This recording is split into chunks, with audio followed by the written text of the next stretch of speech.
difficulties with streaming. We're on YouTube now, and we're also on Facebook. So you can go to you. It cuts off, we will go back on. If you're still having problems, I pray that you stick with us. Don't quit us. Continue to pray for us and with us as we continue to move forward. You know how Facebook and how Instagram or Facebook, even Instagram, YouTube, you know how they get to acting when you really start dropping truth. They start acting up and start messing with your stuff. So I pray that you all pray with us. Don't quit us and continue to listen to what is coming forward. At this time, we're going to do our affirmation, which is important to us as a people, to stand firm in our belief and continue to bring forth the writings and continue to have a focus that is important, especially in the time we live in. If you're keeping up with anything that is with our current events, you see a lot of stuff that is happening. And so it is important that we maintain a strict regimen in the Torah with our code of conduct, how we conduct ourselves, how we present ourselves, and so forth and so on. So it is very important that we understand the time that we are living in. And so I have found it to be everything that you need. So what do? You take a supplement, a vitamin. You take a couple of vitamins. You know, you're drinking orange juice, lemon juice, or lemonade, and you're taking even grapefruit juice, or those things that are high in vitamin C, broccoli, cauliflower, well, not cauliflower, broccoli, Brussels sprouts, those types of things, greens, all greens are high in vitamin C. So you know you're taking it, but you just want to make sure that you are getting all that you need according to your dietary needs, according to your age, according to your size, and so forth and so on. So these are some of the to bring forth, especially when it comes to us as a people, ensuring that we are getting enough so that we can truly maintain a healthy code of conduct and a way of life. So I like to bring these affirmations in because it helps us to stay on point. Now, with that being said, it helps us to understand our purpose. It helps us to understand why we do what we do and help others to understand why we do what we do, whether it is rebuking, is consoling, whether it is ever to the understand why you do what you do when you do it. That is so important, very important, because sometimes we could do things and if people don't understand, then what happens is people get in their feelings and get in their emotions, and then you're trying to explain to them, this is what I'm sharing with you is to help you, not to harm you. No. If you've ever been in the military or know people in the military, they do what they do because they understand when you get out on the battlefield, nobody's going to be asking you anything. The whole motive is to break you as a person. And so when you're being important, so important, because you ain't gonna have no excuse. What is she going? I can't work under pressure. Okay, the pressure is already turned up, and it's going to be turned up more so. Yo, we got to learn. You can't, you got to understand the times. And so affirmations help us to stay on point, help us to understand, no, I have a purpose and I'm going to stick to that. And I'm going to continue to do what I need to do so that I can find myself being in victory and not being a victim, but a victor. And it is so. And it is so. All right, repeat with me. I purpose to develop my ruach. I purpose to develop my ruach. I purpose to walk in the light of Torah. I purpose to walk in the light of Torah. I am Ibram. I am Ibram. I am born again. I am born again. Excuse me. I am Ibram. I am Ibram. I have the life and nature. I have the life and nature of Yahuwah in my ruach. Of Yahuwah. That life is the Torah of Yasharal. The Torah of Yasharal. I purpose to walk in. I purpose to walk in the Torah of life. In the Torah of life. Yahuwah's Torah. Yahuwah's Torah. Yahush. Yahush. Is in me. Is in me. Yahuwah's knowledge. Yahuwah's knowledge. Is in me. Is in me. Yahuwah's aha. Yahuwah's aha. Is in me. Is in me. Yahuwah's power. Yahuwah's power. Is in me. Is in me. Yahuwah's wisdom is in me. Is in me. He is teaching me. He is teaching me. He is teaching me. He is teaching me. He is leading me. He is leading me. I am a child of Yahuwah. I am a child of Yahuwah. The Ruach. The Ruach. HaKodesh. Of Yahuwah in me. Of Yahuwah in me. Is leading me. Is leading me. I'll follow her leading. I'll follow her leading. I'll walk in the Torah. I'll walk in the Torah. Yahush. Yahush. Our Mashiach. Our Mashiach. And it is so. And it is so. And it is so. It is very important that we understand these principles, as I said before, because understand when Yahuwah calls the children of Yasharal to rise in the midnight hour after Passover, and he told them to get up and leave, and he told them to go and borrow and get things. He didn't have time to sit there and pacify them. He said, get up and go. And so it is important that we understand in this hour, when you're given instructions, don't look at, well, those instructions are harsh. Just look at them being instructions. And get up and move and do what you have to do, because you don't understand. If your life depends upon it, and somebody telling you get out of the way of bullets, they don't tell you, bullets are coming, you need to move. By that time, you dead. They're going to be excited and they're going to be emphatic about it. Get out the way, bullets are coming. Get down, get down. Y'all know when y'all hear some shooting going on and you're in the neighborhood and it gets to popping off, don't nobody be like, yo, get down. You hear everybody in there hollering, get down, hit the floor. Ain't nobody trying to spare nobody's feelings. That's because your life could be at stake. A stray bullet could hit you because you trying to figure out where the bullet's coming from. Somebody tell you to get down, you get down because you don't want to be a casualty. And if they love you enough, they're going to tell you get down, and they ain't going to be sitting here trying to tell you in a calm, cool, collective voice. They're going to be telling you with some excitement in their voice so you can believe them, and you're going to get down. I pray you do anyway, because you don't want to be a bully cushion. Right.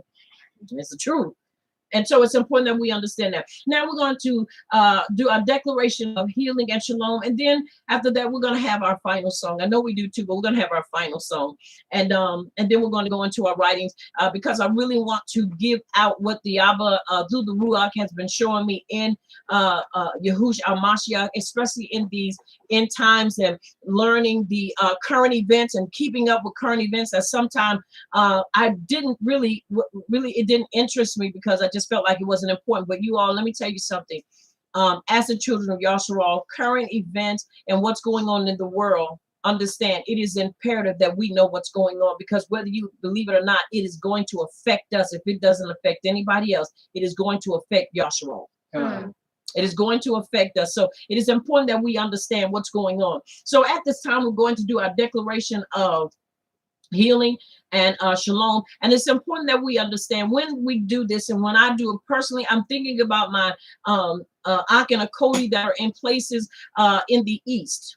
I don't say Middle East because it's middle to what, but in the East. And when I say in the East, I'm talking about to those Rwanda, for those that are in Ghana and other places, Mauritania, Tanzania, right? Also, Tanzania, I get them mixed up, but in those places, because we have come to realize and truly see firsthand, through the documentaries, the suffering that's going on over there with our people. So you can't just turn a blind eye or turn a deaf ear to the things that are going on over there. If you have any kind of heart and you understand that these are our people, then you understand that the burden must be there. The burden of prayer for our people, the burden of the unjust conditions that are going on over there in those places. It is imperative that we understand that we pray for our people, for their deliverance, for their understanding, because many of them are believing that if they call on Jesus Christ, that they're going to their faces, that they see us, the people, being an example, and they see us as being an example, and see that we too were once in darkness, but now we are walking in that marvelous light, and they can too. God. They can too, and they can experience that freedom. Understand what I'm about to say, just as we do. You got to understand, freedom begins in your heart and mind. Because just because a person is locked up physically doesn't mean they have to be locked up. Because see, you can be free physically and still be bound up and chained up in your mind and in your heart and in your emotions. But it's up to us to allow the Torah to do what the Abba commissioned it to do. And I'm talking about from the first covenant to the renewed covenant. Bring deliverance and bring what is needed unto us and unto our people. Again, stick with us, don't quit us, and help us to continue to rebuke the enemy that's trying to keep us from broadcasting and bringing forth this information to our people. And it is so. It is so.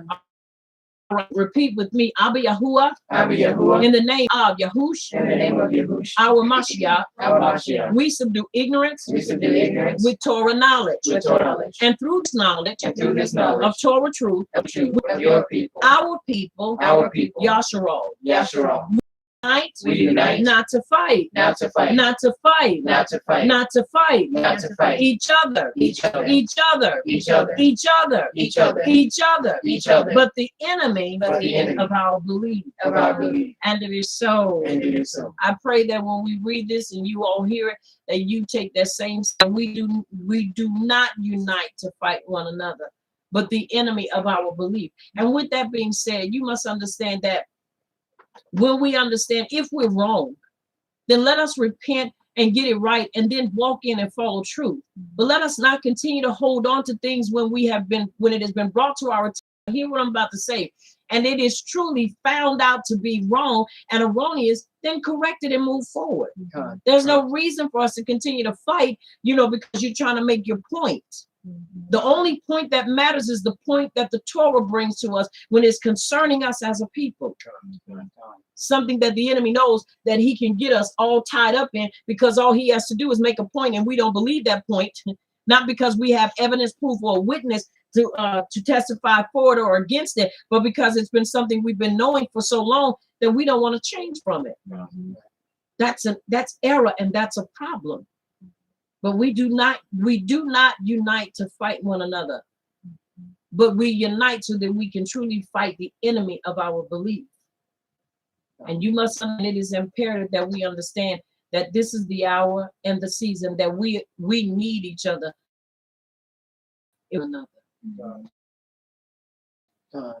In every way possible, we need one another. And so it is important that we take that mindset and we take it in our hearts and in our total being. And it is so. And it is so. Let us have our final song, please.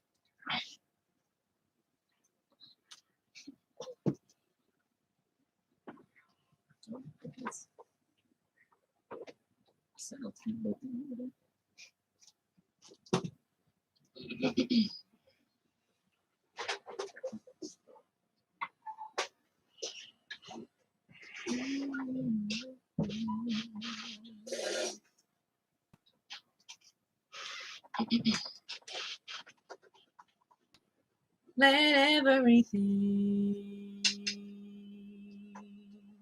that has breath praise Yahuwah. Let everything that has breath praise Yahuwah. Let everything that has breath praise Yahuwah. Let everything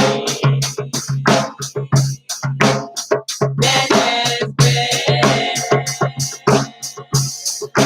praise Yahuwah.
have our confession, and it is so. And it is so. Desirable before you, It is our will, rock my rock, and my redeemer. and my redeemer. May the utterance of my mouth May the utterance of my mouth and the deliberation of my heart and the deliberation of my heart be desirable before you, be desirable before you. oh Yahuwah, O Yahuwah, my rock my rock, and my redeemer. and my redeemer. And it is so. And it is so. And it is so. And it is so. We have just recited Tehillim 19 and 14, and it is so. And it is so. You may be seated in His presence. Once again, we appreciate you and you for sticking with us, not quitting us. We know that it's been a little difficult, vacillating backwards and forth because of the issues that I'm having on Facebook and some on YouTube. YouTube is basically, it'll let me bring this a little closer too, so it won't be so distant. This one, allowing me to put my recordings up, but sometime it only allow it to, yeah, that's great. And we won't be so grainy and so dark. Allow me to put only a certain amount of time up. So with that being said, and those of you that know how we do things, we believe in praising the Abba first and foremost, we get Him praised, and we continue to praise Him during the class where we do our singing, and we do those things first, and then we come with the word. That is the meal. We come with our appetizers, and that's what I call the appetizer, because that's the time we come in and we praise Him, chase it with the scriptures and so forth, and then with the affirmations and all that great stuff. Sure. And so that's the structure and the order that I do have. I'm going to take this off right here. Let's see, because I don't want to kill it. Let me see. Give me a second now. Oh, goodness. Okay.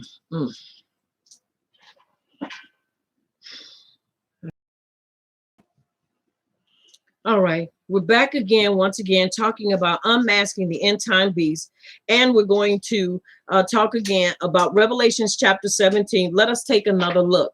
Why is it important that we take another look? Because Revelations chapter 17 helps us to outline many of things, helps us to pinpoint, give, put names to, I want to say faces, places, faces, and it helps us to truly understand what we are dealing with in Revelations. You know, it was a time when I was in Christianity, and even when I came into truth, that Revelations was one of those writings and that we looked at and was like, how can we understand this? Because it's so difficult. It's not so difficult. It's just having the right information to help us to decipher and to unlock the mysteries that are in it. And so I appreciate the Abba for trusting me with this information, and many of us with this information, that we may give it to our people, to have our people aware of what's going on and where the Mashiach, or the anti-Mashiach, anti-Mashiach is going to basically come from.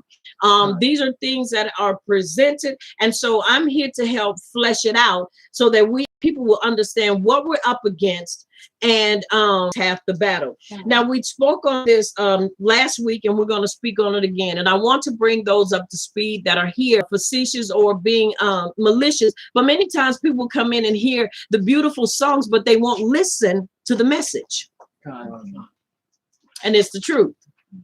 And many times they will go back and they will say, boy, the songs were great. And then when it comes time to knowing certain things, they don't know them because they really don't take the time to hear what's being said. Now, you can do whatever you want. That's your choice. But we present to you not just songs, beautiful songs, and a beautiful ensemble or whatever, or a praise team, but we also present to you meat. Guidance and instructions. And so it is important that while this can be put out there, and while we are not sanctioned to where we can't speak against certain things, that you listen. That you listen to what's being said. Because just as there are other places that you can't speak out against this group of people in certain places without going to jail, without, having your life threatened, your family's life threatened, we have the ability to speak out and to share with you the truth. So I would pray that we would take advantage of this and listen to it in its entirety. Are y'all following me? That's very important. Very, very, very important. So once again, we're going to begin at chapter, 17. The seven heads are explained in Revelations chapter 17, verse 9. Now we're going to go through all of chapter 17, and it's 18 verses. And so we're going to read 2 verses apiece. Give everybody a chance to read 2 verses apiece. Now read loud and clear so that our audience can hear you. Come. And there came one, I will show you the judgment of the great whore that sitteth upon many waters, with whom the kings of the earth have committed fornication. And the inhabitants of the earth have been made drunk with the wine of her fornication. And it is so. And it is so. Come on, let's read. Verse 3. Then the Malak carried me away in the spirit into a desert.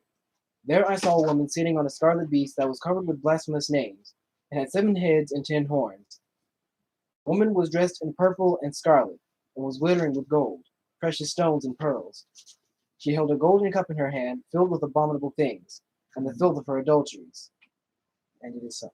And it is so. Read 5, because 5 goes with that. Verse 5.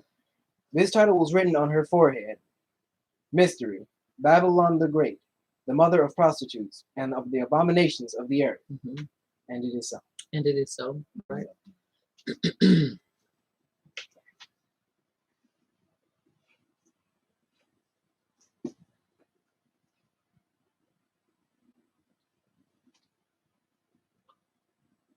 All right, help him get 6 and 7, please.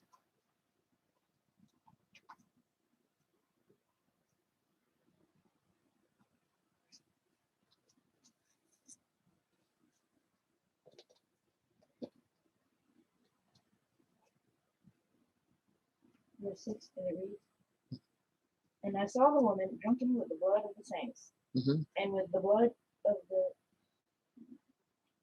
the martyrs Mm-hmm. of Yahush. And when I saw her, Malak said unto me, Wherefore did thou marvel? Mm-hmm. I will tell thee the mystery of the woman, and the beast that carrieth her, which has 7 heads and 10 horns. Mm-hmm. And it is And it is so. All right, 8 and 9.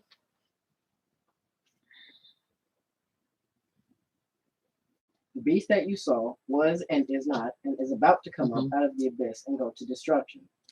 Those who live on earth, whose names haven't been written in the scroll of life from the time the earth was made, will be amazed when they see the beast, because it was and is not and will again be present. This calls for an understanding mind. The 7 heads are 7 mountains on which the woman is seated. There are also 7 kings, and it is so. And it is so. Come on, you gotta finish reading. Verse 10. Mm-hmm. Verse 11. And it is so. And it is so. Excuse me. Come on, 11 and 12.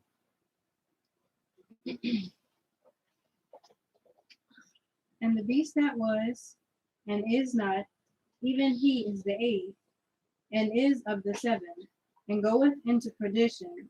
And the 10 horns which thou saw are 10 kings, which have received no kingdom as yet, Mm-hmm. but receive power as kings 1 hour with the beast. Mm-hmm. And it is so. And it is so. 13, 14, please.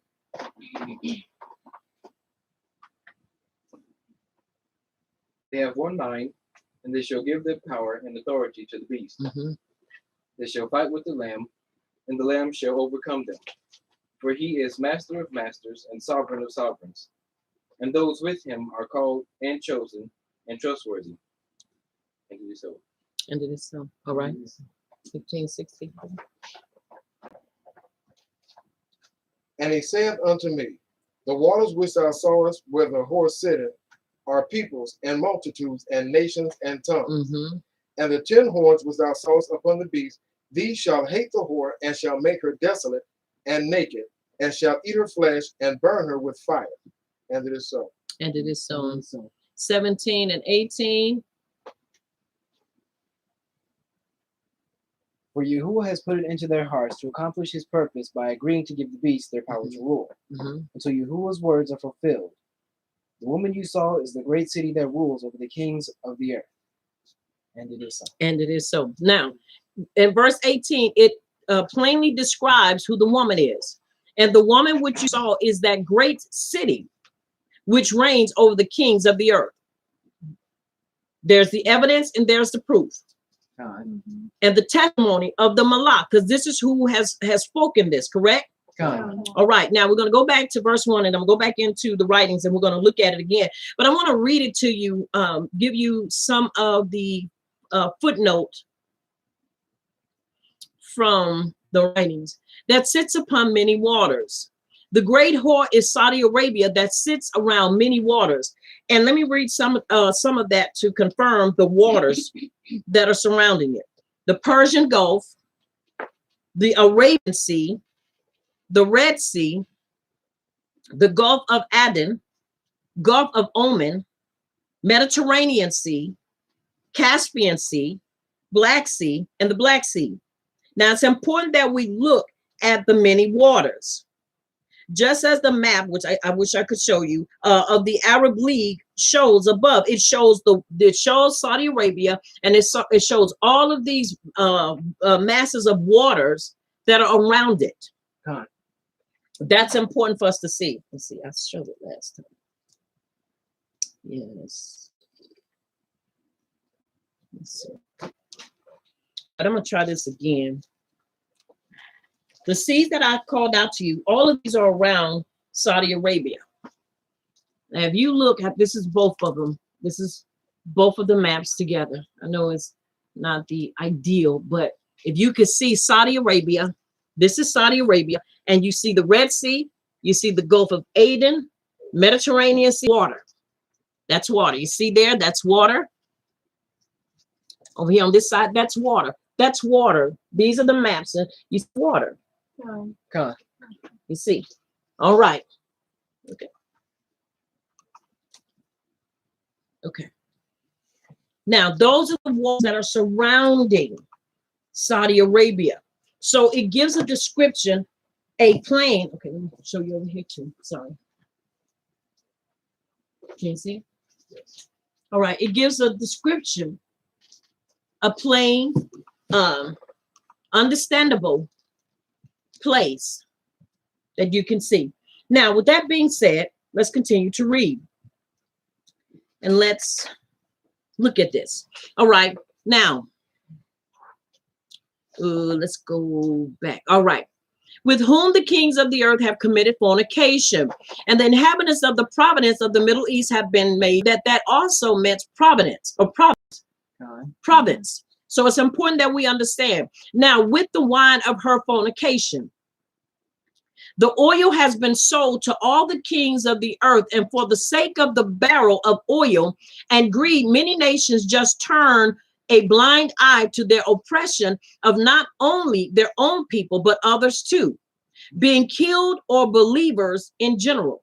Now, once again, it's important that we understand our people are being killed, Christians are being killed, but the focus is our people. And our people, most of the time, that's being killed are the Christians. Right. Because they're walking in ignorance. Con. But those are the ones that are being killed. Now let's look at once again, let's go back and let's go. We're going to go verse by verse, and then we're going to go back into reading the book, and I'm going to bring even a little more, flesh it out a little more as I'm going through this. Now, and the woman was arrayed in purple and scarlet color, and decked with gold and precious stones and pearls, having a golden cup in her hand full of abominations and filthiness of her fornication. Now, this, once again, when you read this, the first thing people say, oh, that's Roman Catholicism, because look at the popes, look at the look at the priests that adorn themselves in the purple and the gold, and they have the cup. But you have to understand that cup they have is a symbol. We're talking about this truly, these things that are happening. It's not just them, a cup, them drinking wine. This cup really has a attachment to it. God. It is not symbolism. It is truth. And it gives the description in the writings and shows us what is being done and what this all entails. God.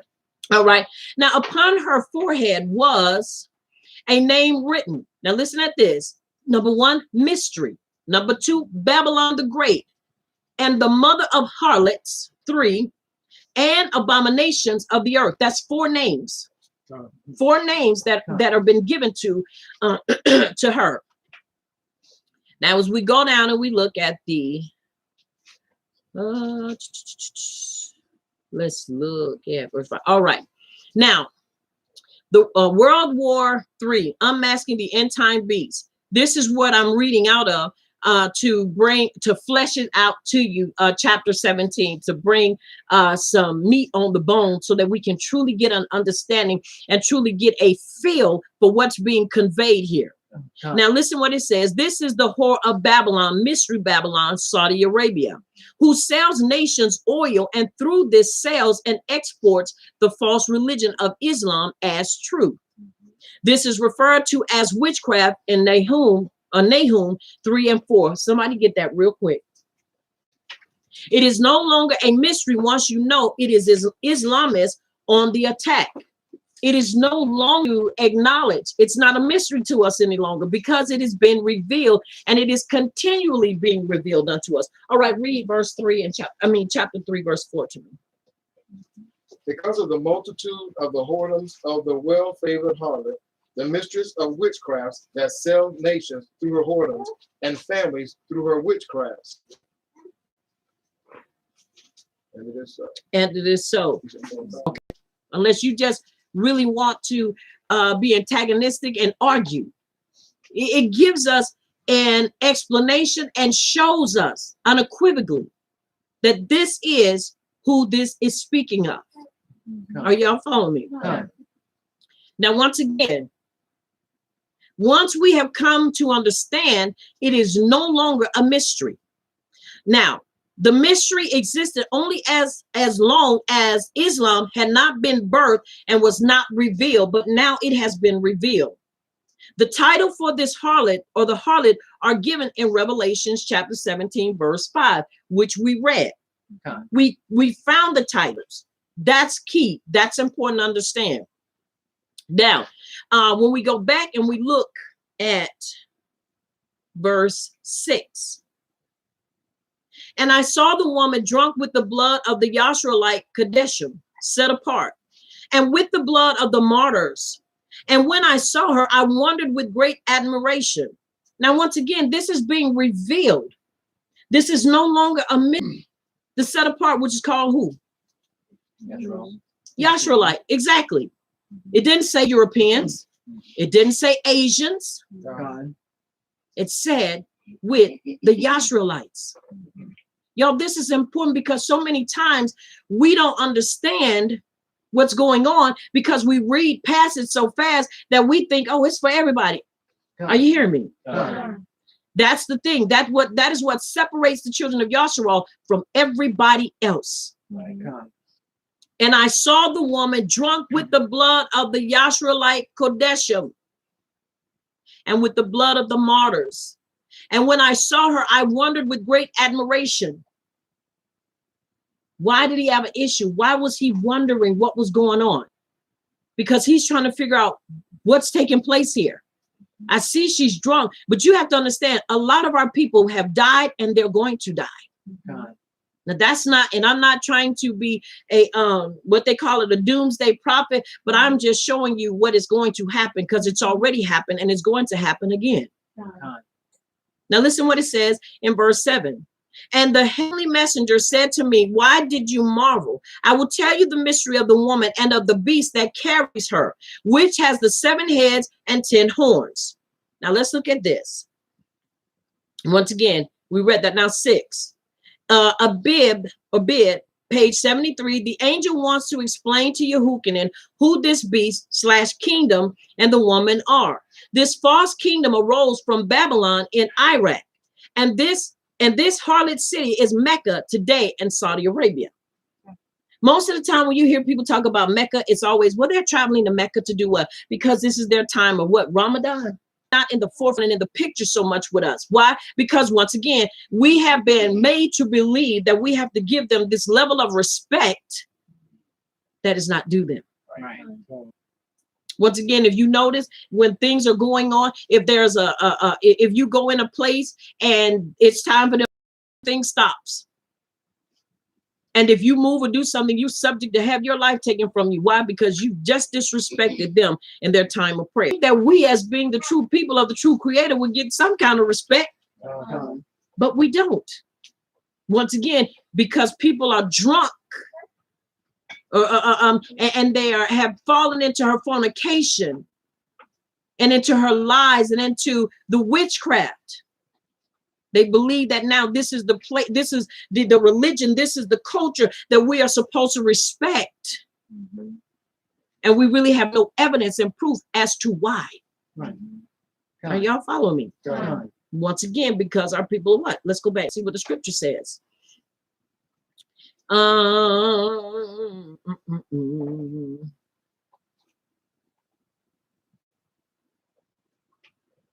Let's see. Now, and with whom the kings of the earth have committed fornication, and the inhabitants of the wine of her fornication. You know, a person that's drunk cannot make sound decisions or choices. God. That's why you hear about, you know, drunk drivers killing people. And then when they come and they're sober, and they be like, you know, I wasn't meaning to, I didn't try to, because you have to understand, when a person is inebriated, it slows down their reaction. God.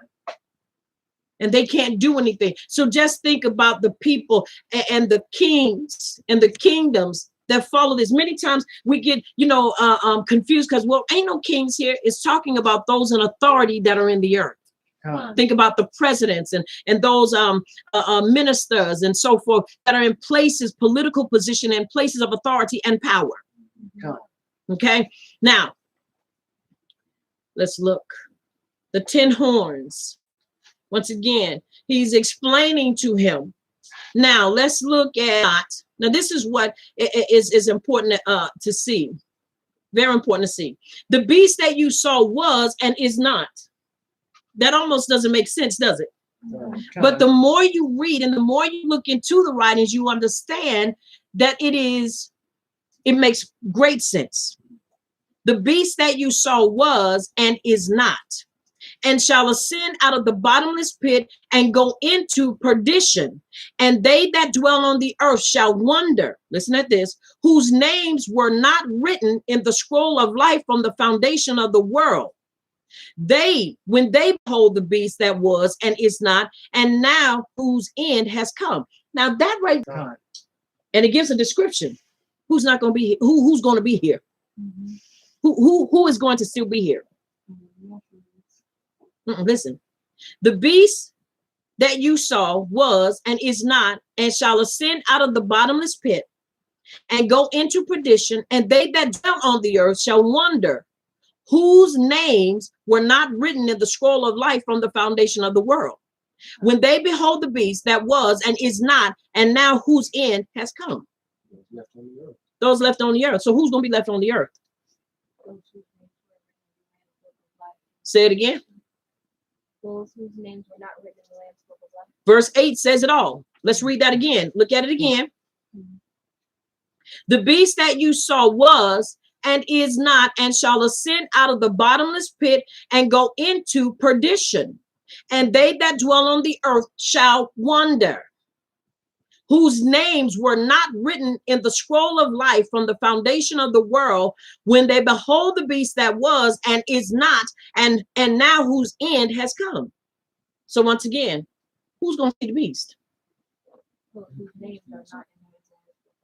Whose names are not written in the Lamb's Book of Life. This is why it is important and imperative that you know who you are, know your stand. And remember, these are from, the names are written from the foundation. Your name is in there, then you're going to line up and walk upright. That you're going to do that. Now, this is the issue. When we try to bring everybody in, that's a problem. That's a major problem. Are y'all following me? Now, once again, they're going to marvel at the beast when they behold the beast that was and is not, and now whose end has come. And here is the mind which has wisdom. Here is the mind that has wisdom. The 7 heads are 7 mountains near which the woman sits. Now, let me read to you what those are. The mountains, and then we're going to look. 7 kingdoms, past, present, and future. That's covering 3 areas: past, present, and future. Are y'all following me? Now let's look at this. The Greek word Strong's G 1909 epi is more correctly translated near rather than on. So it's near instead of on, because to say on is basically putting it directly there. You're saying, just like if you were when they are doing say if a policeman came on the scene and he's really trying to be direct, if a person has a gun on them, then he has to say the gun is on them, because in order to prove your case that a person had the right to use deadly force, they had to say it was on their persons. But to say it was near them, meaning that it wasn't on them, but close enough to where you can associate it with being a part of theirs or near them. Does that make sense? That's what's important for us to understand. It's nearer. So when you have people that want to fight the this issue or want to fight and make it, well, you know, it says on, and we can't locate it being on it, but we can locate that it being near. For those that want to be technical at the right time with the right. But this is why the correction is made, so that we can understand that it's near. That word is near and not on. Okay. All right, y'all follow me. All right, let's go to verse 10. Verse 10. And there are 7 kings, 5 are fallen, and 1 is, and the other is not yet come. Now, mind you, this is subtraction here. And there are 7 kings, 5 have fallen, and 1 is, let me hold that one down, and 1 is, and the other is not yet come. So that means 1 still stands. And when he comes, he must continue a short space. A short space. And the beast that was and is not, even he is the 8th and is of the 7th. Now somebody say, but how is he the 8th and he is of the 7th? Because you got to understand he's a part of the 7th. But now, because just say extension makes it the 8th and is of the 7th and goes into perdition. Now let's look at perdition. And like I said, we're going to go back into the book and we're going to flesh it out some more. Islam will have a brief closing, that is, the Ottoman Empire brought to a close, but not cut off, as Islam had to be revived again as predicted, in Revelations 13 and 11. Excuse me. All right, I'm going to read this to you, points to note. 5 have fallen, 5 past empires, 1 is. The current Roman Empire in Yehoiakim's day. The other has not yet come, the 7th Islamic Empire that was still to come in the future. Is itself also the 8th and is of or from the 7th. So in other words, it's still part of the 7th, but because of its timing, it will be considered the 8th. Okay, but still part of the 7th. All right, now, this is the Islamic that came and was the 7th and is also the 8th in its future revived form. Today we see this in the shape of revived radical Islam. In the revived radical Islam. It just cut off. All right. Excuse me. In the revived radical, that's where we see that. Okay. Now we're going to go back into, we were first what? All right. And the behemoth that was and is not is in himself also the 8th and is of the 7th and goes to destruction. Now I'm reading it from another rendering, and this is the Nazarene. So now my reading or my is going to change because I'm reading from 2. I was reading from 2 scriptures. Now in verse 12. And the 10 horns which you saw are 10 sovereigns who have not yet received a reign. In other words, they have not gotten authority yet. All right. But receive authority as sovereigns with the behemoth for 1 hour. With the Lamb, and the Lamb shall overcome them, for he is master of masters and sovereign of sovereign. And those with him are called and chosen and trustworthy. And he said to me, the mayhem which you saw where the whore sits are peoples and throngs and nations and tongues. That means that, once again, you got to remember, when their sovereigns or their kings or their leaders bought into this, guess what happens? Then the people follow. God. They follow it. They're going to follow it. All right, now, let's read this. All right, now I'm going back into the book.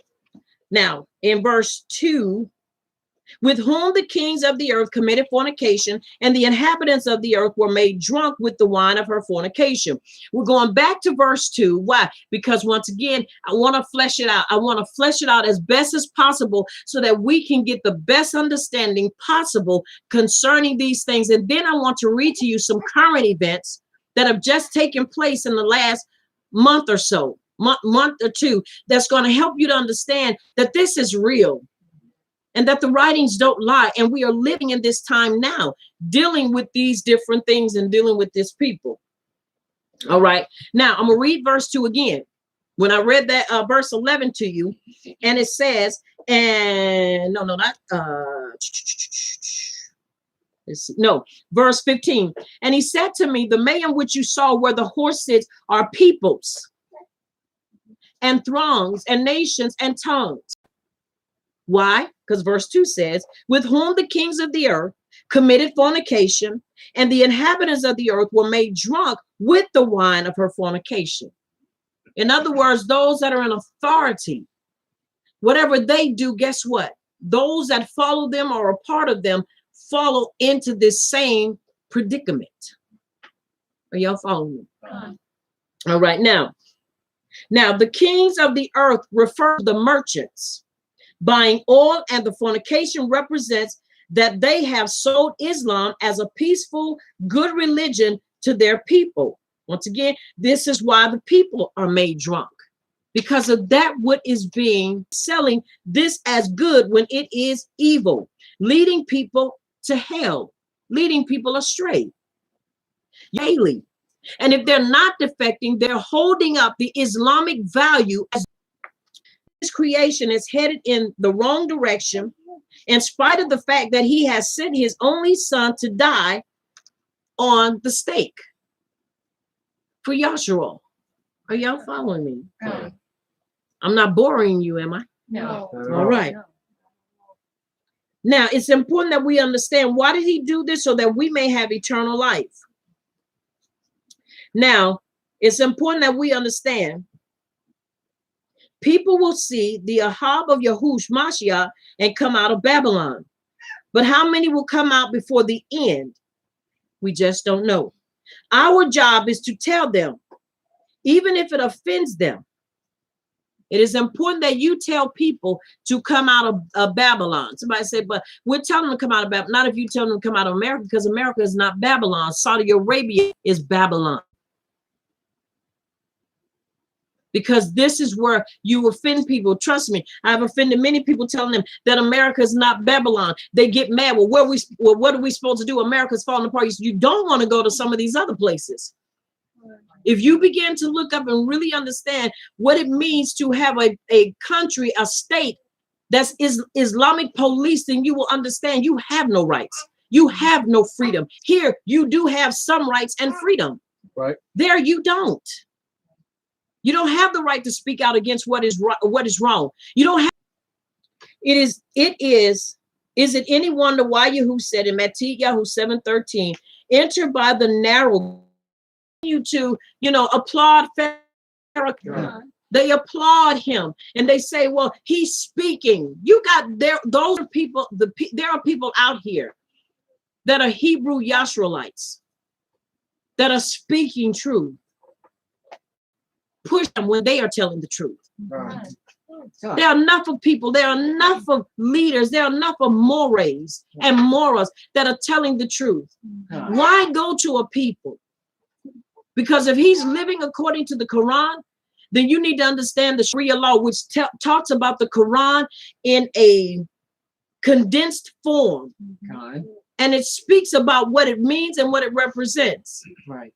And if you are not doing that, and this is for us as a people with our melanated cells, when they speak about the kefir, meaning, because that's a derogative name for Black people, Hebrews, it speaks specifically on how we as a people ought to be treated. If you go and just do your due diligence, and go start looking at some of the documentaries on YouTube before they pull them about how the Muslims treat our people, about how over in on the other side of the Sahara Desert, how our people are still slaves over there under the Islamic credence and people over there.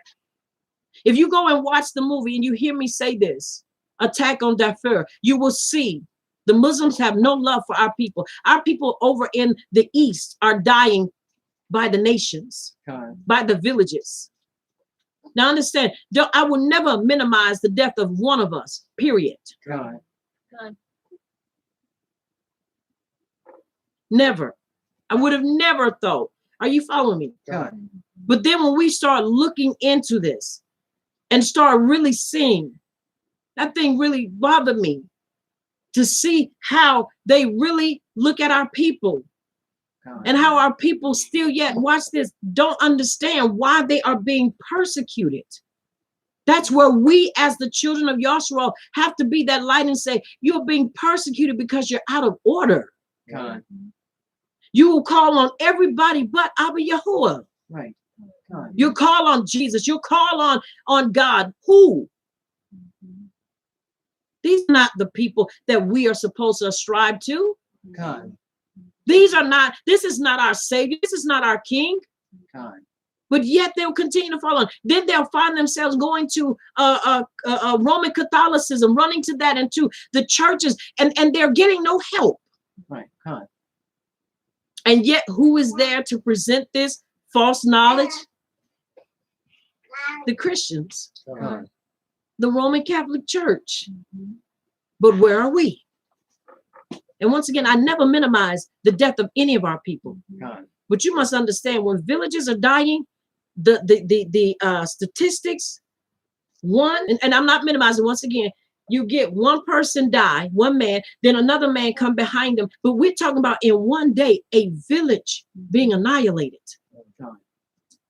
Our people are valuable. Yes, they are. And I would never, ever minimize the death of one. But understand what I am saying here. People, we are in a situation that if we don't begin to really cry out to Abba Yahuwah, it's going to get worse. It really, somebody said, but I thought it was going to anyway. It is, but it's going to get worse for those that continue to be foolish.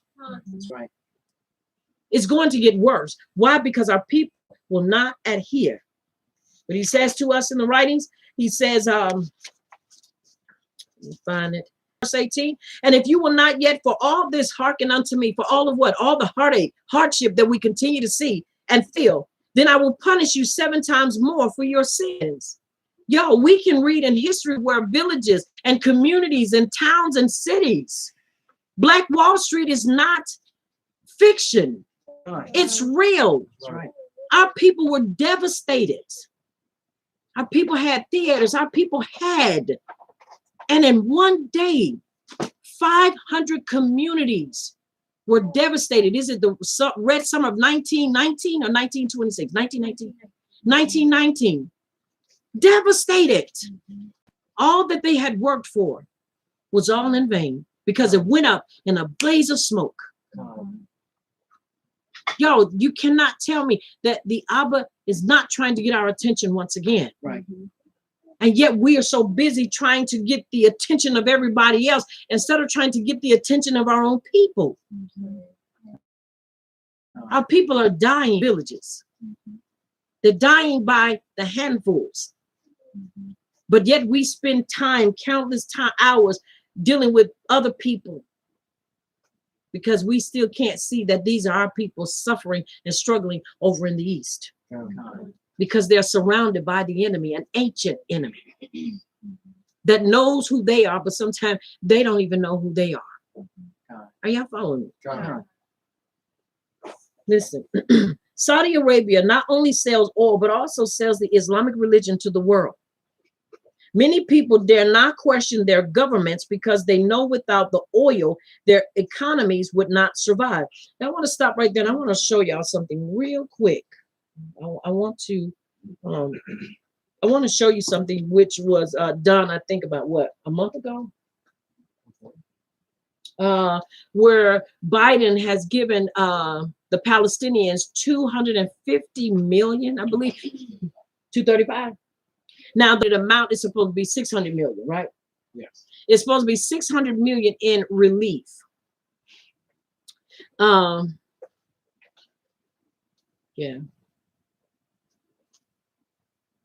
I believe it. And see, this is history. And this is what happened to many of our people. And look, and it happened there in many places you don't hear about, but it happened in Louisiana. My grandfather, my great-grandfather was ran off of his land. He had a shopping mall and they ran them off during the nighttime, and he lost everything. Only thing he was able to take was his my grandfather, and the clothes they had on their back. They couldn't take anything else. Y'all, but we forget. Remember, he said, don't forget when you get full and you're satisfied. Don't forget your past, because your past can become your present and also your extended present to your future. I don't want that. But y'all, it's important that we understand. But he's given them 600. The total amount is 600 million. That's the total amount in relief for the Palestinians. Now, for many of you that don't understand and know who the Palestinians, who they are, the Palestinians are those that live in Yashua. And they just don't live in Yashua. They live in other places, or Jerusalem. They live in that area. Now, you got to understand their religion is Islam. You got to remember also, Biden lifted the ban, which Trump put a ban on Muslims coming here to America, but Biden lifted it. It has to do with everything, because things have to fall in line, and they are falling in line perfectly. Because in order for that which was not to become, it has to be empowered. Are you following me? And the way you empower people is with what? Money. Money. But this is what he did. Now, it would take months, but I'm just want to give you, the bits and pieces that I have, but it's enough for you to get, a piece of cake or make a sandwich with. It's enough for you to make something that will whet your palate. So this is important for us to understand. If you know anything about oil and you've been keeping up with it, well, for the first 35 years, in 35 years, in 2020, the USA did not get, watch this, with the Trump administration. But now we're back, and if you're following anything about crude oil and you're finding anything about oil, you understand that the crude oil and here oil in America is dwindling. So what does that mean? That means if you're going to stay in good with people, you got to start doing things to do what? Grease them palms. So with that being said, someone would ask the question, well, what does that have to do with the Palestinians? The Palestinians, once again, are Muslim. So if you empower these people with $600 million, what do you think they're going to do with it?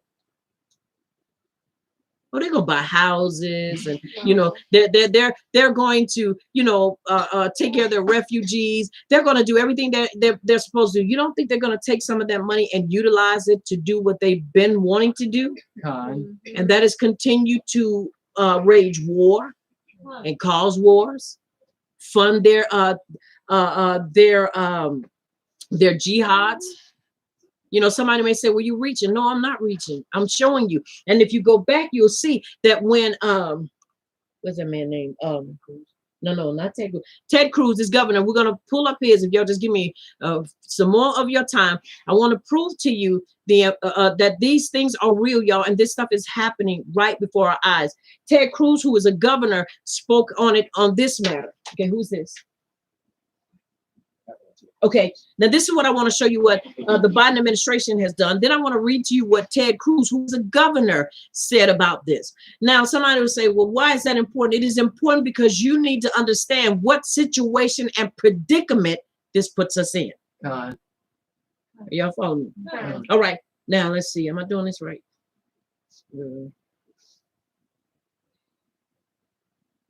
It's not moving.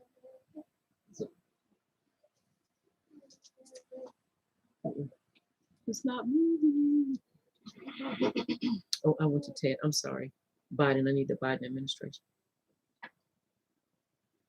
And then we're going to what Ted Cruz had to say and his criticism of the Biden administration. Go ahead. It's not okay. All right. U.S. President Joe Biden administration plans to provide $235 million of aid to Palestinians, restoring part of the assistance by Donald Trump. Now, many people, said Donald Trump was a rooter tooter. Y'all know what I'm saying, that he was a butt. But at the same time, he was not my favorite person, and I'm definitely not going to try to give him any kudos. But I do want you to understand the logic. The logic. Let's look at logic, and let's also analyze politics from the little bit that I do know, just a little bit. You don't have to be a certified chef to get in and cook. If you know how to read and follow instructions, you can bake biscuits, you can bake cake from scratch, you can do all of that. Are y'all following? Now, it is important that we understand that the reason why Trump cut this is because he understood you're giving money to assist people in aiding people to continue with their fight and doing what they are doing. Are you understanding? Exactly. Trump, he understood the real. He understood why they were doing what they were doing. And he cut it. Now look at this. 2/3 will go to the UN's Agency for Palestinian Refugees, what is that? UNRWA, which has suffered a financial crisis since it lost $360 million of U.S. funding in 2018. But y'all, we ain't got no money. God. Are y'all following? We don't have any money. You got people still in New Orleans living on the street because they can't get no relief. Right. You got people, I believe it's in California, that live in what you call those tent communities because they have no relief.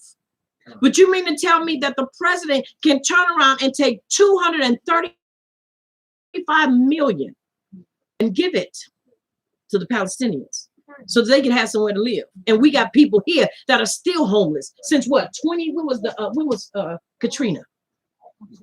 06? 2006. And people are still without a God. But you're concerned about people over there. It ain't right. Mr. Biden wants to restore credible engagement. 2 words. Credible and what? Engagement. Credible engagement by the Palestinians in long-stalled peace talks with Israel. Now y'all know where that goes, right? Now, Palestinian leaders accuse Trump of being heavily biased towards Israel. Because Trump, Obama gave them 50 billion or 5 billion. What was it he gave Israel or Yashua? I think it was 5 billion. I think it was about 5 billion. Check it out. Obama gave them 5 billion, or was it 50 billion he gave to Israel. Trump gave that same amount or less, but they were giving aid to them. Now, this is once again my issue. We got people over in Africa that need assistance. I believe it was the Nigerians who said, I think it was when Trump or when it was Biden took office, when they were talking about pulling all the troops back. They pulled troops back and they left them open. And they said, we're going to do what we have to do, because we don't need them. And when the reporter asked them, what kind of assistance are they giving you? He said, none, absolutely none. Now you withdraw yourself from a place that they're suffering and they need help. But you withdraw yourself. Why? Right. Y'all see this? This is why. You withdraw yourself and you leave them vulnerable. But they said, look, we can fight with or without them. We're going to do what we have to do. Now, statistically wise, they are undermanned and they don't have. But I give them their kudos because they said, look, whether you're here or not, we're going to still defend the innocent here and do what we have to do to defend our country. Now, y'all, this is where we start really looking at politics, and you start looking at it and really understanding who gets what and why and who is denied. Right. Y'all following me? God. That's important for us to understand. Now, listen at this. They rejected a peace plan he unveiled last year that envisaged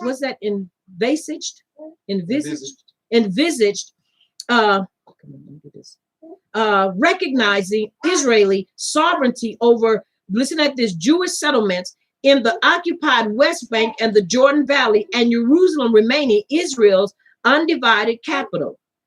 Now listen at this. Israel occupied the West Bank and East Jerusalem in 1967 Middle East War. Most of the international community considers the settlements illegal under the international law, though Israel disputes this. I wonder why is it illegal, y'all? Right. Why do y'all think it's illegal? You can't claim something that's yours. We both fighting over that same piece of land. You say it's yours, and they say it ain't yours. So how you going to come in and basically claim monopoly? Right. They're not the real people. Once again, it is important that we look at this. But they were upset with Trump because Trump said, no, we're not going to do this. They ain't the people. Exactly. They're not the people. This is important for us to understand. Are y'all following me? Shalom, family, for all of you that have just tuned in. Shalom, shalom. It's important that you understand what we're talking about, unmasking the end time beast and World War III. And so it is important that we understand these that are taking place. Now, that's one thing. Now, we're going to go back and we're going to look at what Ted Cruz had to say about Biden's decision to do what he has done. You have to understand, when you send more relief out and you send more money out, what happens? What happens? And what else? You do what? Take away from the other people. You take away from the other money. So how is it that all of a sudden we get all these billions and trillions of dollars, but we ain't had no money?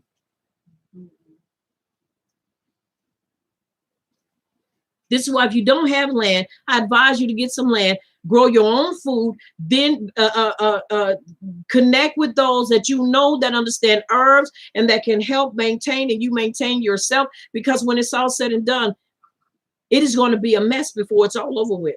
And I'm talking about a very nasty mess. Very nasty. All right. Senator Ted Cruz Wednesday criticized President Joe Biden's administration for being one of the most listen at this, Israel administrations in recent history. And y'all see how the tables keep flipping? Like I say, it's going to be a mess before it's all over with. It's going to be a mess. You know, when you put a cake in the oven and you mix it and you pull it out and you see it still shaking, you try to hurry and push it back in there. By the time it's finished, you got to flop. Because one, the heat, you lose the heat, and this is what happens. Now listen at this. The Texas Republican made the remarks during an appearance on the Mark Levin Show, a conservative talk radio program. He said, I think they consistently want to alienate and abandon our friends. And listen at this. Okay, let me see. I got to get up here. Okay, I can't see it. Okay. Let's see. Let me go back. All right. Okay. I think they consistently want to alienate and abandon our friends, and they consistently want to kiss up to and appease our enemies. Kiss up and appease our enemies. Cruz said when asked about Biden's foreign policy agenda. Okay, let me see. Can't get it. I can't get it to come down. I'm trying to read this off the internet, y'all. I'm sorry. Can you close that right there? Close that.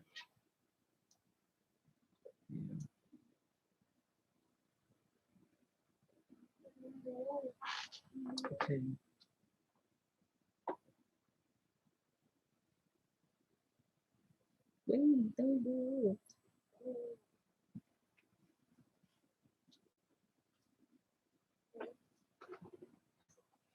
It's not done. Okay, when you can, just pull it up for me, okay? All right. Now, someone will say, well, why was that read? Why is that important? Once again, it's important because what has happened? Let's see. Verse 2, with whom the kings of the earth committed fornication, and the inhabitants of the earth were made drunk with the wine of her fornication. So now everybody's drunk. Everybody's inebriated. And really, when it comes down and right and wrong, that's where the problem comes in, because people want to say what is right is wrong and what is wrong is right. This may sound selfish to a lot of people, and it may seem like, well, I'm not that I'm wrong for saying this, but y'all, it's time to focus on our people and our people only. We focused on everybody else, but it is now time to take out a personal, truly a personal interest and burden for our people and nobody else. Why? Because we have been inundated, and we've been doing this for so many centuries that now it just becomes a part of us. If somebody talks to us about who we are and what we are, now we're trying to invite them into the family. That's just like a man saying hello to a woman, and the first thing she think, oh, he want to marry me. It's ain't like me. No, it's a gesture. But y'all, because someone says something, this is important. Right. It's important that we understand that just because someone shows interest doesn't mean that you have to open the door for them. It is about our people. Let us focus on our people. Exactly. It is about our people. Let us focus on winning them. He that winneth souls is what? Wise. That means in this season, we've got to be wise. We've got to use wisdom. And just because, once again, you got to understand, before the real is revealed or the truth is revealed, there's always the false that comes up. Let's focus on our people. Let's take out times where we're just praying specifically for our people, where we are making a point to connect with our people some way, to reveal to them and show them, y'all, we are the people. And until you humble yourself and realize that, you're going to continue to suffer. Let's do that. Let's say, no, this room is occupied, and this room is only for the children of Yasharal. And you may have a desire, but I can't help you with that desire, because I'm maintaining this for my people. You know how when you're waiting and you're waiting for that special person, and you're not going to go and deal with anybody else but that person, and people say, well, you didn't have 4 or 5 people come your way. How you know that wasn't that special person? It's something about meeting the right person. It is something about connecting. When your eyes connect, when your heart connects, that's the one. Are you following me? We are so ready to give away that ahab and that passion to everybody else that we forget we have a people that have not felt passion. They have not felt love. They have not felt beautiful, because they've only been treated ugly. It's time out for giving that away to everybody else. Reserve that for our people. Can we do that? Can we really do that and reserve it for them and not give it away? Because we think that because somebody else comes and they ask about it, now, they get kudos, I ought to get, a pat on the back because I dealt with this person. No. You want to be applauded? Let's win our people. That's when the praise party takes place. When we can win our people, knowing that they've been assaulted emotionally, economically, physically, violated, their identity violated. It takes the real anointing to reach these people. So let us, who say we are really anointed, let's start seeing our people come into truth. And stop dancing around with the people we know are not the real people. It's the anointing that destroys, not just breaks, but destroys the yokes. So let's us, the real, true anointed Yasharal, rise up and really begin to go after our people. And start praying and having prayer nights. And we're going to pray, let's pray for our people to come into truth. And let's stop trying to make allowances for everybody else but our people. Let's make that specifically, because our people need to know that they are loved and not hated by everybody. You look at our people have been so broken and abused. You look at them and you could tell in their eyes how broke they are, how abused they are and have been. Unless you understand abuse, you don't know how a person feels. Unless you've been misled, you don't know how a person feels. Unless you know how a person has been truly been mistreated, you don't know. Unless you've ever been violated, you don't know what it feels to be violated. So you can't go and say, well, this and that and the other. No. I heard this brother say, what's his name? Shaz, I think that's his name. And he's an old school rapper. And he was talking about DMX.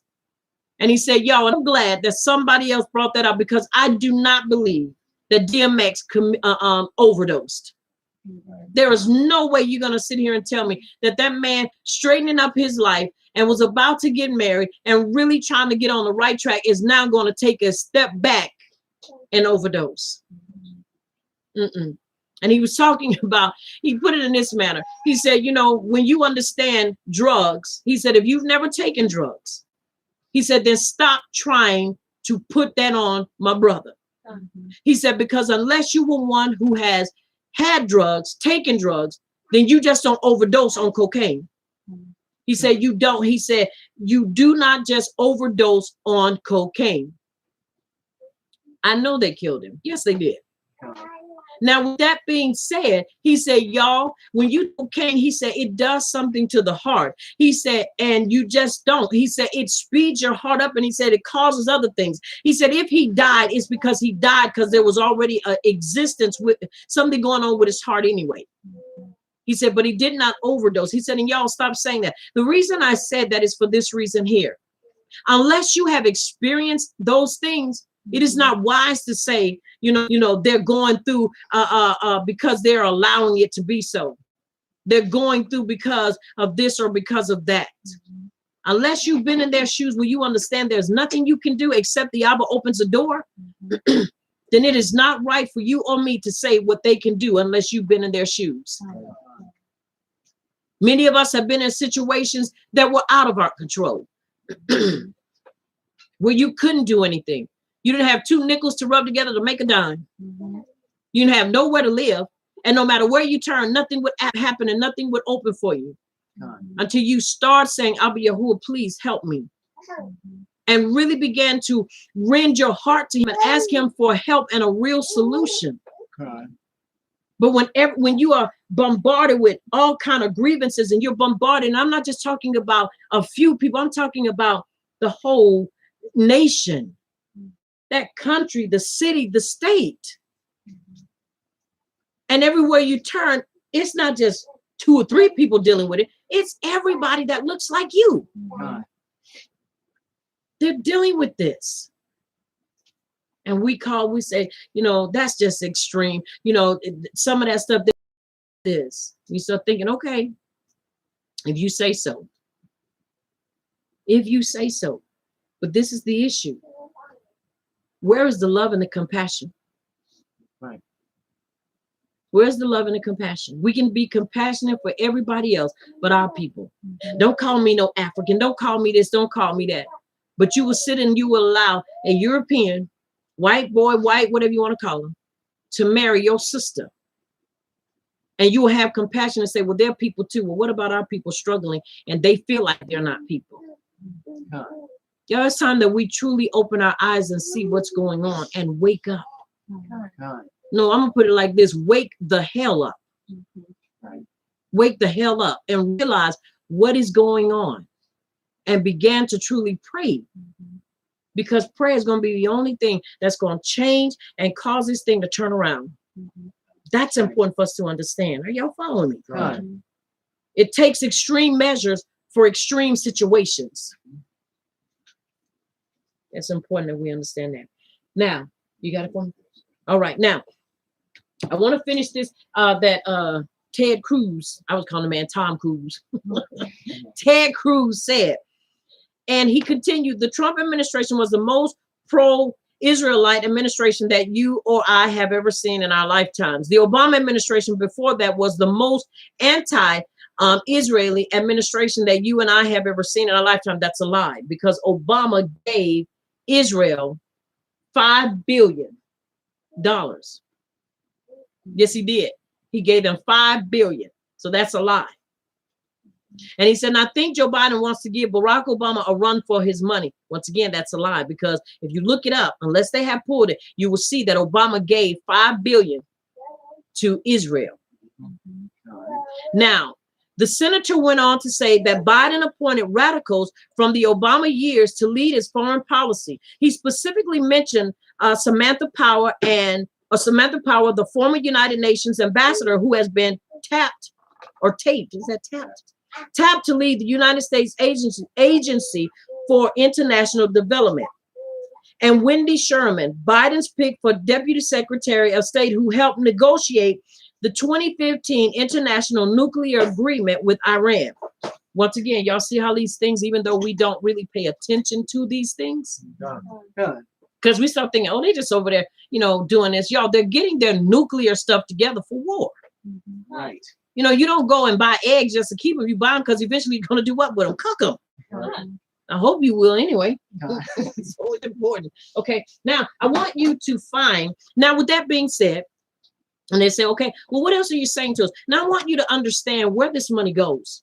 Which is, like I said, I just want to show you some of the things that help us to understand. When it says, with whom the kings of the earth committed fornication, and the inhabitants of the earth were made drunk with the wine of her fornication. Where does that kind of money go? Who gets it? Okay, I read this already. Yes, it is. Yeah, let me see. Okay, I didn't get to the bottom of it. All right, now I want to read this to you. And this is important to understand too. Who will receive the aid? Who will receive the aid? Secretary of State Antony Blinken said the U.S. plans include $70 million in economic and development assistance. Economic and development assistance. In the West Bank and Gaza, $10 million for peace building programs through the U.S. Agency for International Development, USAID, and $150 million in humanitarian assistance for the UN Relief and Works Agency for Palestinian refugees. Now, y'all got to understand, some of those refugees are what? And you have to understand the majority, 85% of the Palestinians are Muslim. Right. So you're aiding the Muslims. Now, somebody will say, well, aren't we supposed to aid everybody? No. What I'm going to aid you for, and you just might happen to want to do that, what is it called? Akbar. You might want to do jihad. You want to do jihad. In other words, you want to strap a bomb around you because now you got the money to do so and run in and blow. Right. You just empowered them to do this. Are y'all following me? I'm not just rambling. I'm trying to get you to understand there is a problem here. Right. There is a major problem here. And we as a people must recognize where we fit in that, all that chaos, right smack dab in the middle. And people don't believe it, but it is the truth. Are y'all following me? Listen. Yeah, it keeps freezing. Okay, now I'm gonna read a little bit more, y'all, and this is a vicious circle, and without oil, we cannot drive our industry. Now, once again, the reason I said that about Biden doing that is because you got to understand he's got to restore what Trump broke. If he can restore that, then in the times of trouble, guess what? Crude oil will be made available for the U.S. at all times. Y'all follow me? All right. Now, listen at this. Now, we compared the few, and this is old. This is old. But if you do the new comps for the oil, for the crude, it says compare these fuel duties, taxes, and how these nations are getting rich. It's 2.82 gallon in France. 56 cents of every $4 a gallon in Germany. 3 cents of every $4 a gallon in Italy. 39 cents of every $2 gallon of gas fuel in the USA. $5 of every $6 gallon in the UK. Note that these are old prices. They're old prices, but you know why gas prices go up and go down. Then they get to talking about barrels of oil, $30 a barrel and $40 and all that sort of thing. And what the world? But you got to understand that's a barrel. Now think about hundreds and thousands of barrels of oil. That's a lot of money. God. Now, a gallon of oil with the recent fuel hikes and running in the UK is almost and 23 pence a gallon, and fuel in the USA is at $3 a gallon, and in some places has gone as high as $6 due to the crises. Now watch this, created by Hurricane Katrina in New Orleans. That was then. And it says, and more by world oil supply demand, plus not forgetting the war in Iraq and Afghanistan. Now that was then, and this is 2021. We got the Corona crisis. Are y'all following me? God. Then you got the crisis where the oil digging here, and I saw a brief just a brief segment on how the oil here is dwindling and how the major companies are trying to do it and they can't. But this is what Biden is about to do. Biden's about to stop all that. Isn't he about to stop all that, right? Find that for me too. I want to show y'all that I'm not just saying I'm gonna read this, and I'm giving you these things because I want you to really see. I really want you to see what's going on here. I'm not saying that you're not, but for those of you that may not have known this, but Biden is it's called green peace or green something, right? It's called something, but I'm gonna get it to you. To where he's trying to stop that. Now, once again, if there's no crude oil, you have to get it from somewhere. Right.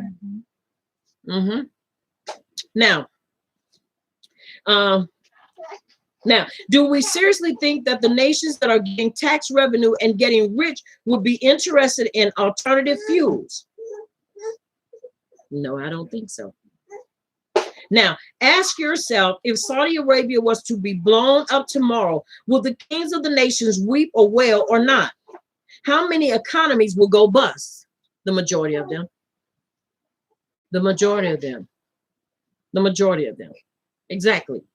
Now, Revelation chapter 17, verse 3. So he carried me away in the spirit into the wilderness, and I saw a woman sitting on a scarlet beast. City is control, or the city in control of an empire, which was full of names of blasphemy, denying the true power, having 7 heads, 7 mountains, and 7 kings, and 10 horns, 10 kings and subsequence of time. Now, this is another thing, denying the true power and denying Abba Yahuwah. This is why it is important that we truly understand why we need to continue to say his name. God. And not just go around saying, well, you know, God, and I know we say the Most High, but you have to understand that's a description, that's an attribute, that's his characteristic. God. But he has a name. Why is it important that we call his name? Because his name is being denied in places where you can't even say it. Right. That's right. Where you can't even say his name. Are you hearing me? God. I see you. Now, the woman is the harlot city of Mecca, selling its whoredom to the world. The scarlet color represents the Islamic kingdom with blood on its hands. With blood on its hands. Now ask yourself, who is behind the bloodshed in Sudan for the last 20 years? If you said Saudi Arabia, then you are intelligent enough to know the truth behind the scenes. Now, y'all know the people that are dying, and not just Sudan, in the Sahara Desert, in Africa, period. Are y'all hearing me? God. We know who's doing all these things. And to them, it's not senseless. Now, listen at this, y'all. The Christians and our people. Listen at this. Who was funding the terror attacks in Yasharal? Not just Yasharal, in Africa. Are you hearing me? Who funded the attacks on the USA embassies?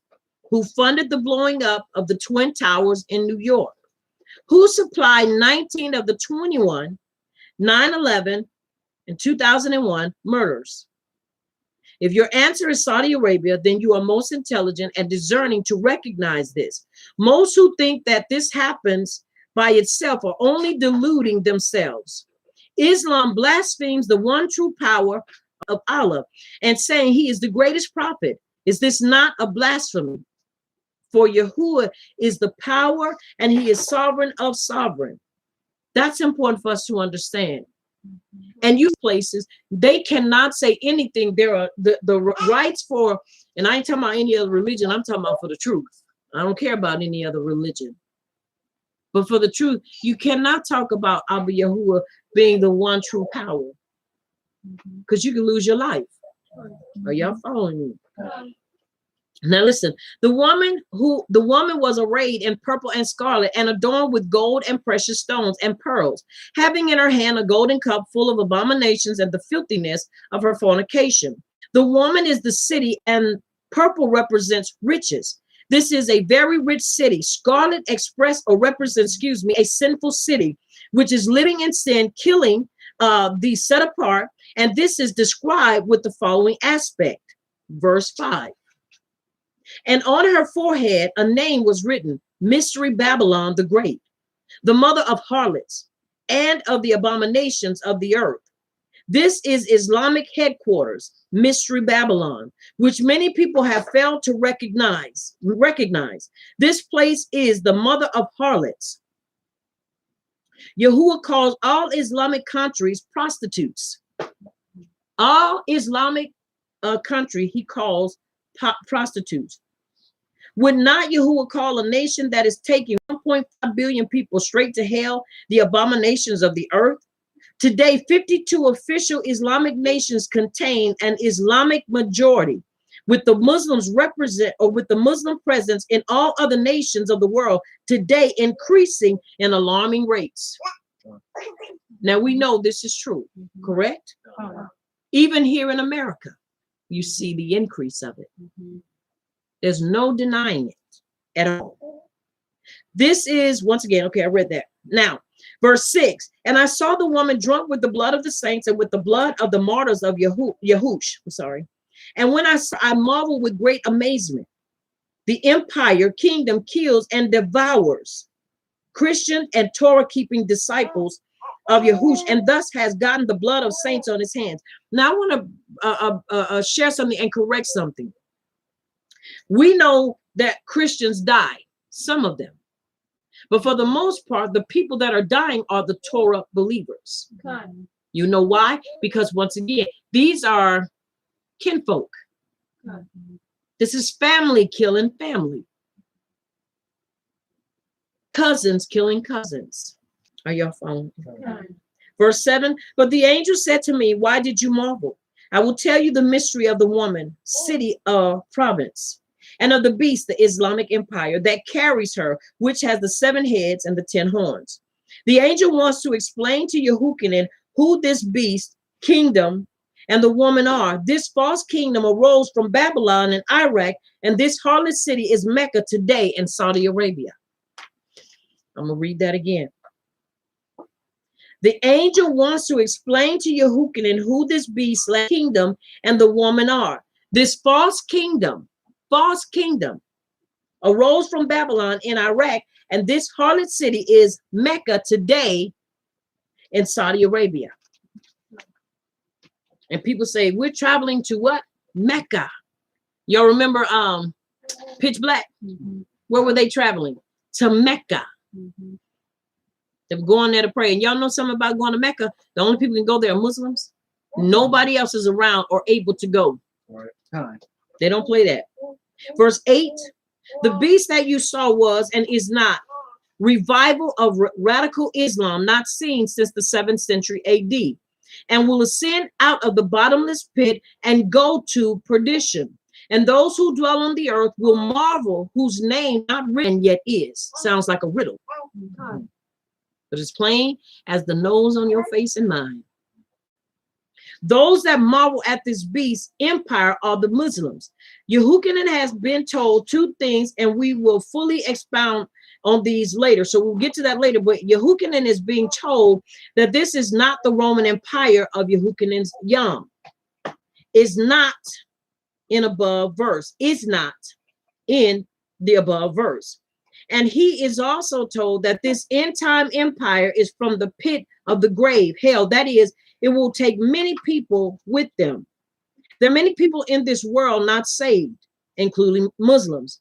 And the Muslims will marvel at this beast empire, because when Islam goes to war with the West and Yashua, the unsaved people in support of Islam will wonder with amazement. Today, many marvel at how great and how brave these Muslims are, because they have taken on the might of the USA and the West. And we're going to stop right there. We were listening to on Vice TV that you can get. We saw it on YouTube. And it was talking about the Taliban. And one of the leaders of the Taliban said, and basically made a threat to the Biden administration and to the Westerners.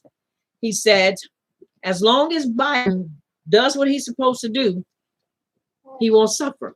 And they won't be no problems. This is the Taliban. So that right there is an indicator, y'all, and letting us know that all they want is war. And they're not going to stop until they accomplish that. Somebody may say, what can we do as a people? Arm yourself. Does it mean with guns? Absolutely. And not just with guns, but arm yourself with knowledge. I said it in the beginning, and I don't say it jokingly. You need to start looking at getting some property. And if you can't get property, it is time that you join up with someone that has property, that is walking in the truth, that is spitting the truth and telling you to live right. It is not just about coming out, physically. It's about really coming into truth mentally, socially, emotionally, economically. This is what we have to do as a people: come out and truly walk in the truth. Build platforms with people so that in the time, if we are still here, and hear me well, that if we have to barter, we have our own people to barter with. Because you got to understand, you ever heard of public enemy number one? That's who we will become. Why? Because we are the chosen. And this is what is going to happen, because we're already an enemy.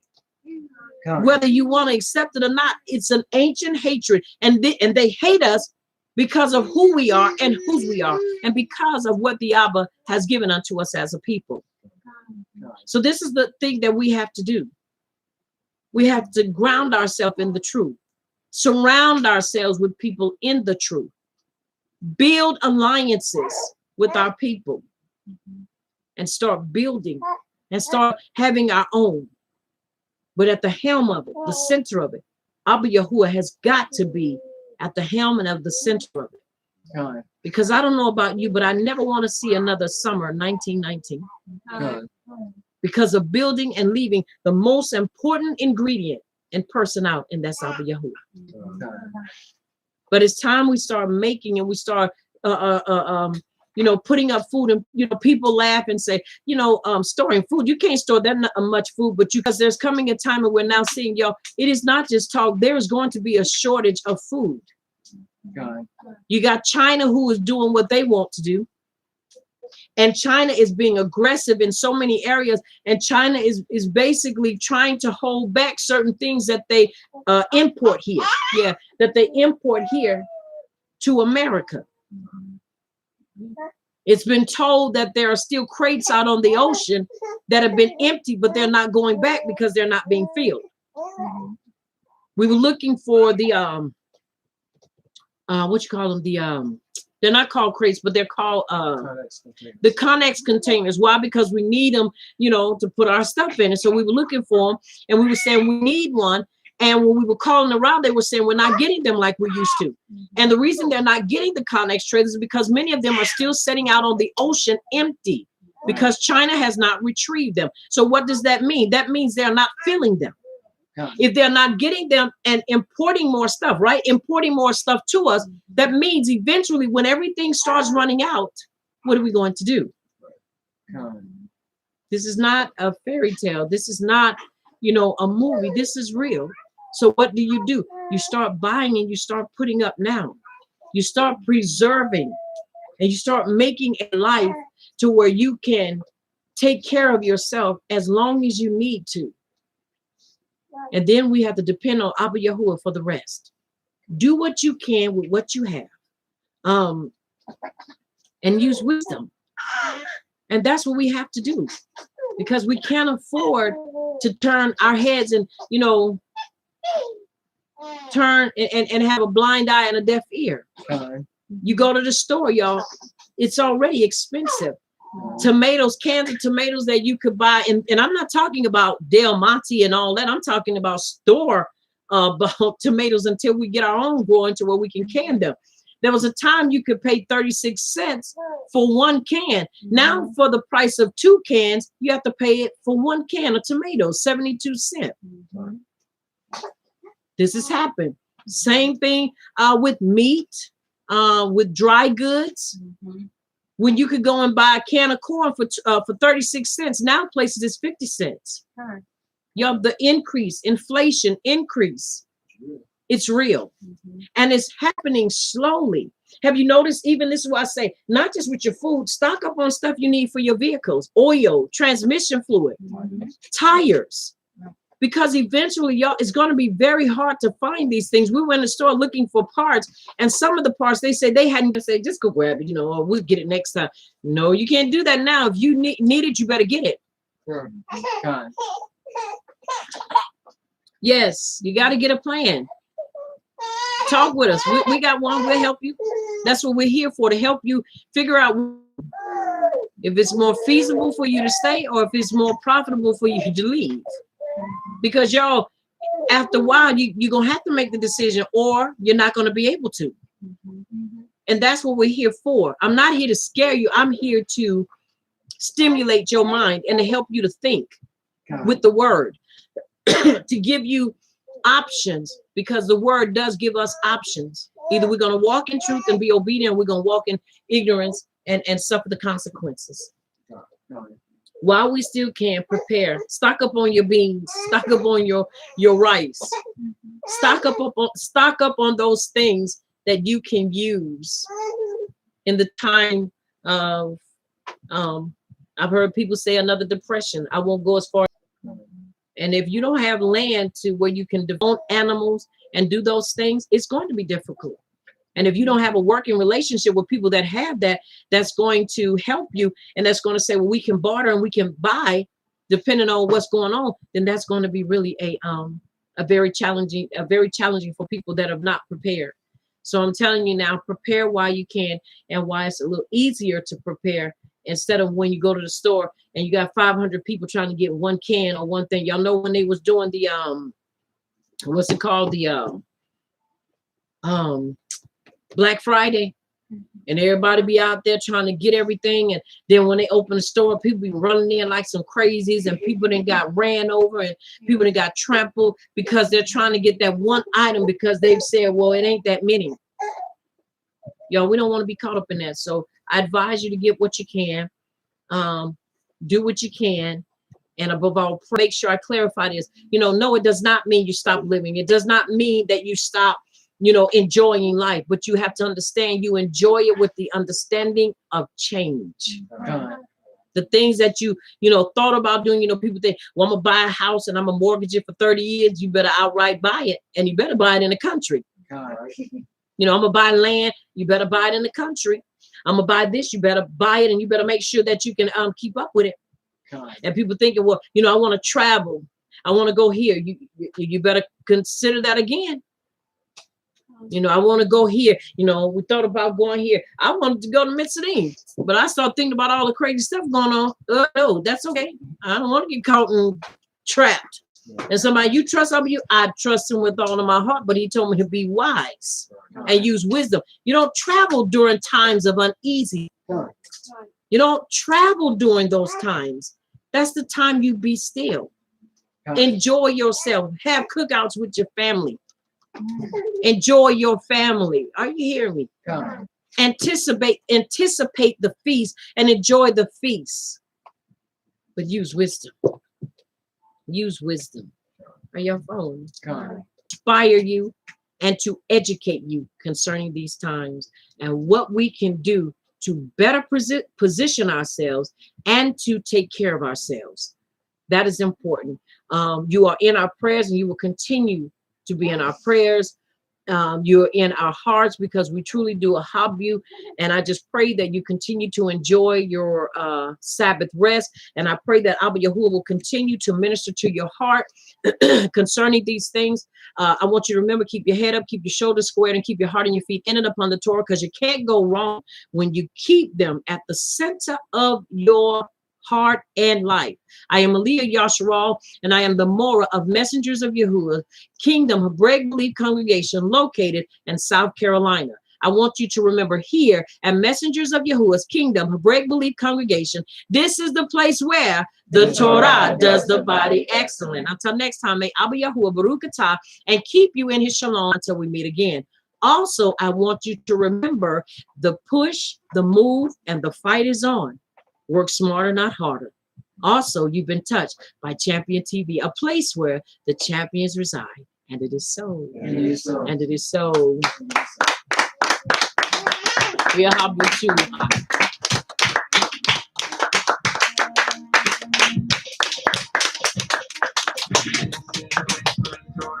This is the place where the Torah does the body. This is the place where the Torah does the body. This